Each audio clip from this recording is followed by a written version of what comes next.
Gabadhu waxay ka cabtay hal liq oo ka mid ah koobka qaxwaha ee ninka maalqabeenka ah. Ilbiriqsiyo kadib caloosheeda xanuun baa bilaabmay. Laakiin gabadhu ma aysan dareemin. Markay tagsi u qabsatay gurigeeda, caloosheeda si lama filaan ah ayay u barartay. Isla markiiba waxay weydiisatay darawalka inuu isbitaal geeyo. Markay timid isbitaalka, waxay u oroday qaybta umulisada iyadoo calooshu ka buuran tahay. Waxay hortooda ku dhacay iyadoo baryaysa, iiga badbaadiya. Markii ay baaritaan sameeyeen, dhakhtarku wuxuu sheegay inaysan jirin garaaca wadnaha uurjiif ah. Dhakhtarka ayaa isla markiiba ka codsaday kaaliyaha in la diyaariyo qaliinka cesarean section. Dhanka kale, ninkii markuu rabay inuu qaxwaha cabo ayuu arkay in qof kale hore uga liqay. Kaaliyihiisa ayaa argagaxay markuu maqlay. Sababtoo ah ninkaasi wuxuu ahaa ajnabi, alien.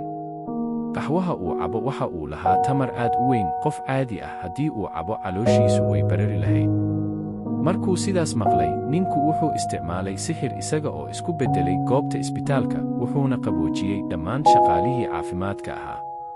Markay gabadhu ninka aragtay, waxay isku dayday inay caawimaad wacdo, laakiin isagu hal eegmo ayuu ku qarxiyey taleefankii.